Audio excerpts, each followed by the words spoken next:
Hello, my name is Douglas DeCandia. I am speaking in capacity as an organizer with SURGE, which is Showing Up for Racial Justice, and as a farmer. My work is directly around bringing racial equity framework into agriculture and food production, and bringing food and agriculture into anti-racism work. I'm here to speak briefly about food insecurity in Westchester County and the racialization of that. Food insecurity, or food apartheid, which is a term that I feel is more accurate in describing the conditions and the systemic issues around food and land. That food apartheid disproportionately affects those racialized as Black compared to those racialized as white in Westchester County. Food insecurity is directly related to land and to housing, and so the practice of redlining that we see in the housing discrimination, which is very apparent in Westchester County, that is directly related to the resources and accessibility that people have to essential life services. Housing is connected to education, is connected to food, where people can get food, and so redlining is kind of a systemic way that white supremacist system has made conditions for people of color accessing life essential needs much harder than those that are constructed into the white group. So food insecurity is directly related to land, and controlling land, you control food. Controlling food, you control the people. White supremacy is alive and well in Westchester County, and food insecurity is how white supremacy is manifesting in the food system here in Westchester County and beyond. And that's about all I have to say. Hi, my name is Ann Barringer-Spaeth. I'm a retired community organizer, which I did for about 35 years. The reason I did the community organizing was that I was concerned about how we were treating children by putting them into detention. That was back in the 70s. And at that time, after I had visited Woodfield Cottage, which was our local detention center, I decided I just had to organize around the issue and develop services to divert children from juvenile justice. So diversion has been a passion of mine for many, many years. Right now, 45 years later, we are experiencing probably the worst situation that I've encountered. Raise the Age happened. It was something we've always wanted, which was to keep children 16 through 18 out of the county jail. In fact, way back when, as part of one of the things that I helped organize, was the Youth Shelter Program, which is now celebrating its 40th anniversary. And the whole purpose of the shelter program was to divert children from the county jail and have the judges sending them to the Youth Shelter Program instead of into the county jail, so that they could have a chance at redirecting their lives and becoming successful citizens, which has over and over again proven to be exactly what happened. So now we've raised the age across the state, very exciting. But one of the unintended consequences of that is that there's going to be a pressure on the juvenile justice system to increase the number of detention services. I don't really think that's true, because we have 24 beds already that aren't filled, and yet the Director of Probation is now talking about a plan that would make an addition of 130 beds in addition to the 24 that we have, and it would be a regional facility for 10 counties. Now, I've looked at the data that we have on incarceration in 2016, which was published by the Office of Children and Families from New York State. And there were only 15 children in total from the 10 counties that actually ended up in those facilities. So I don't quite understand why we need 130 beds. In fact, I'm totally opposed to it. The other part of this is that over the years we've had an increasing gap between the number of white children and children of color that have been incarcerated, so that now in the jail, I think it's about 85% of the children 16 to 18 are black. Now that's appalling, since the population of the county, I think, is 17% African American. So we have, from the very beginning of the system, from the time that the police are involved to ending up in being incarcerated, while, by the way, that's pre-trial. That they're at sometimes after trial, they will stay there for a while, sometimes for a year, but it's basically a children's jail. Now, the number of children in there right now is 15, and then you might add another 15 over the year from the jail. But the population is going to be heavily African American, which is totally inappropriate. If you go back to the beginning of the system, you'll see that police youth officers have the opportunity to divert children from the system, and the key word is diversion. When you encounter a child who's been alleged to have committed a crime as a police officer, you can immediately arrest them and throw them into the system, or you can divert them into a community-based program. And now that could be community service, it could be boys club, a community opportunity program, any number of programs out there, including mental health services, that a policeman could use to divert kids, and then they wouldn't end up in probation, with pretrial services probation, or family court. If the police officer and the youth have an agreement and it works out that they no longer commit any more crimes, and they actually see, the police officer sees that they are actually turning their life around, then there's no more, that's it, no more discussion. That's absolutely key, that we divert youngsters. The other point, of course, is you can divert them at the point of probation. You can divert them at the point of family court. But once they get incarcerated, we know for a fact, generations of data and information about this prove that once youngsters have penetrated the system all the way to incarceration, there's a very limited chance that they're going to be able to turn their lives around.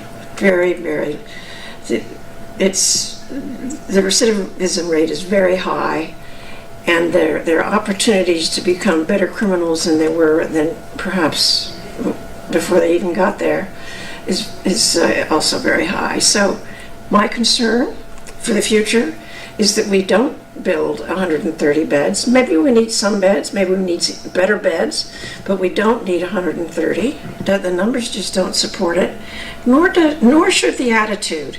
Lock them up is just not how you deal with young people. You treat them with dignity, you treat them with care, you love them to death, and make sure that they don't get into the system in the first place. So I recommend that we don't build those beds. Thank you. My name is Sandy Burnaby. I'm a member of the Antiracist Alliance, which is an organizing arm for the People's Institute for Survival and Beyond's Undoing Racism workshop in the New York City, Westchester area. I'm a social worker, and we've been organizing within Human Services to bring that undoing racism analysis to the profession.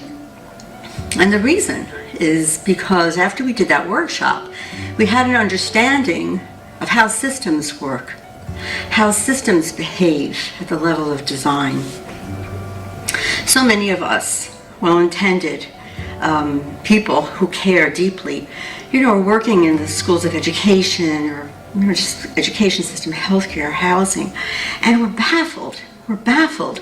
How is it that no matter what we do, we can't make a difference in health disparities or the achievement gap or,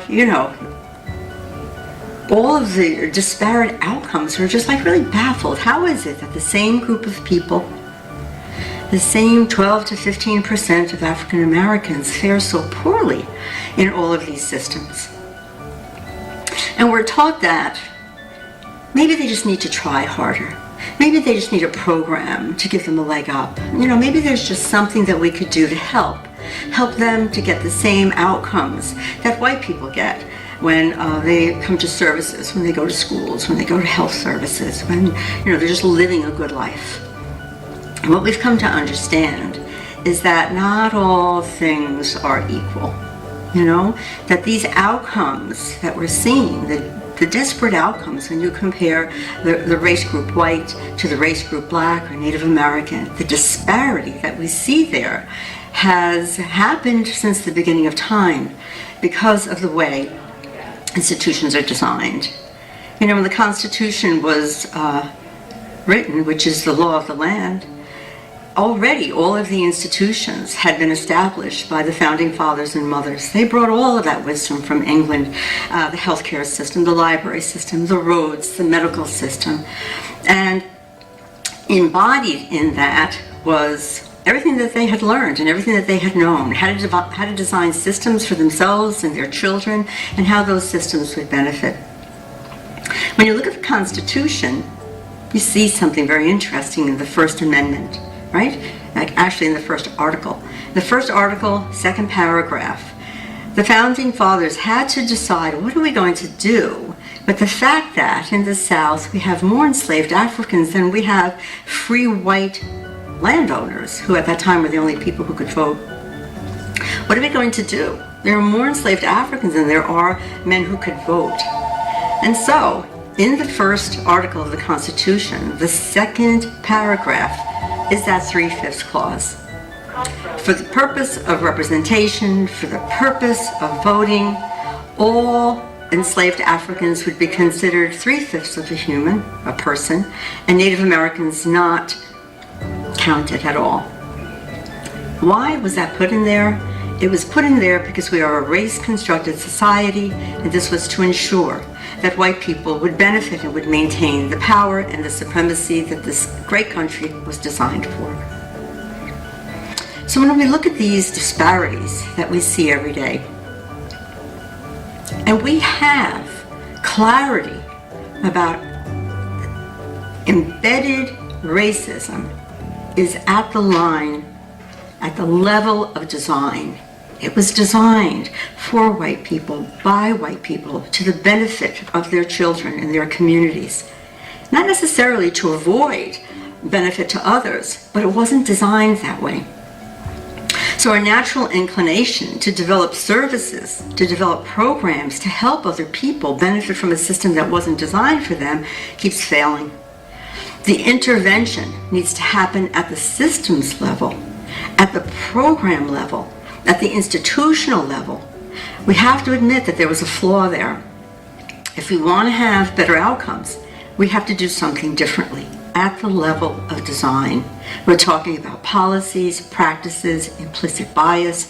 We're talking about embedded culture, where the belief is that white is right and the Eurocentric models are the way that everybody will benefit, when we have evidence for 400 years that that's just not the case. In New York State, we are trying to pass, Luis Sepulveda, our senator for New York State, is trying to pass a racial equity bill, the real bill, racial equity assessment and legislation. And what we're proposing is that before any legislation goes to the governor's office for signature, that we run it through a racial equity lens. Because if you just do business as usual, you end up inadvertently perpetuating the inequities that we see. And so we're wanting to have some kind of a process where we will see the outcomes before they even happen. And the question is, how does this piece of legislation need to build into it some intentionality, some deliberate actions to ensure that everybody has a fair chance of benefiting from this piece of legislation? And so I'm really excited about that. The movement now has reached a point where we understand that racial equity requires us to be deliberate and intentional in new and different ways, to change things at the level of design, because at the level of design is where the error has happened. And I hope that you support that bill, and I hope that you will take an Undoing Racism workshop, and I hope that you'll be a part of this human movement to ensure that everybody have a fair chance for a good life. Thank you.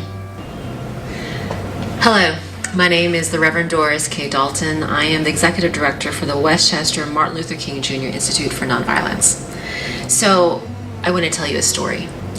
When I was in college, I went to college. I grew up in Nashville, Tennessee, went to college in Nashville, and one weekend, friends of mine, we decided to go down to Memphis for the weekend.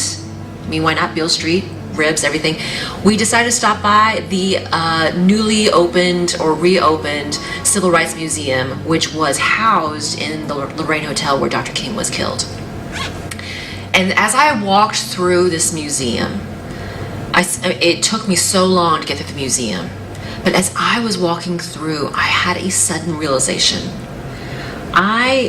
Though I was a very good student in high school, I made very good grades, I was very attentive in all my classes, I was essentially poorly undereducated about the realities of slavery and racism, civil rights, struggles, injustices, and oppressions in the United States. Poorly undereducated. I had no idea that this was the lived experience of African Americans around me, before me, behind me, after me, any of that. And how it also continues to impact all the other people in color, including my own life. So at this moment, the MLK Institute is currently working on curriculum and developing resources that would help to address the gap of education and understanding that children, youth, and adults have regarding the impact of racism, institutionalized and personalized racism, and also the ongoing impact of how this country has empowered racism to be part of their perpetual underlying institution from a day-to-day living in society. What we have discovered so far is that though in our social studies and historical frameworks that are the history frameworks that are used by New York State and the core curriculum educational frameworks, it is very also at the same time very watered down and poorly and students are poorly educated when it comes to the real conversation on race. The Southern Poverty Law Center issued a publication in January of 2018 stating that of all the high school seniors that they surveyed across the United States, 8% of them, only 8% of them knew that slavery was the primary reason why the Civil War began in the first place. New York State is one of the states that these students were surveyed in. We have a major problem. The major problem is that youth, adults do not have the proper tools that they need to be able to engage in a public dialogue regarding race, racism, and the ways that it continues to impact their lives. And they don't have the critical reasoning and thinking skills that they need in order to be able to make the decisions when they eventually enter the marketplace or the workplace. If you don't have an understanding, a foundational understanding of what racism is from a historical perspective on how that common history affects all of us, whether you're white, Asian, Latinx, and also African American, all across the board. If you don't have that understanding, then what are you going to do when you're in a position as a person who hires people? If you're a police officer, if you're a construction worker, if you're an architect, if you're an administrator at a very high level, if you are in government, how does that impact your decision making? How do you understand history or society or even the field that you are in? This continues to impact us, and as long as we don't have a common understanding of our shared history and how it continues to perpetuate itself all the way through our lives and the lives of the children behind us that will be coming after us, then this is a fight that we will never ever, ever be able to win. Hello, I'm Nada Cotter. I'm the director of WestPAC, Westchester People's Action Coalition, a 44-year-old social justice organization in Westchester County. I'm also a member of the Antiracist Alliance, and I'm on the research team that's working on racial disproportionality in employment statistics in Westchester County. What we know, according to the official rate, is that the general unemployment rate in Westchester County is around 4.9%. And then the unemployment rate for the African American community in Westchester County is closer to 12%. Now, while these official statistics in and of themselves expose a serious disproportionate impact in employment, we know that these numbers do not reflect the actual numbers of unemployed people in Westchester County, and our county is a county of about 1 million people.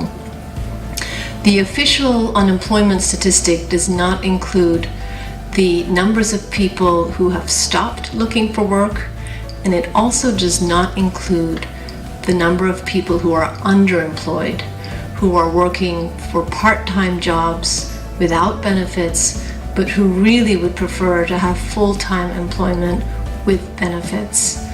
And so what we're looking at when we look at the employment picture is we see that the African American community is not getting access to the same jobs as the general population.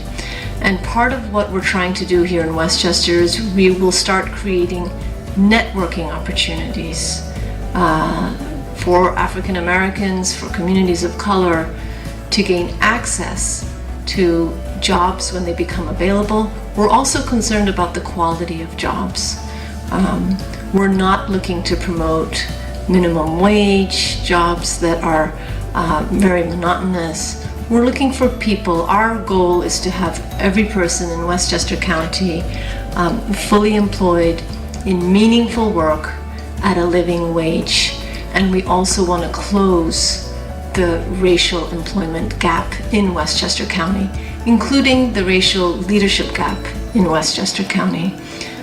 We know that African Americans are very much underrepresented, especially Black men, at top leadership positions throughout the government public sector, as well as private sector, nonprofit sector, even when populations served are disproportionately African American.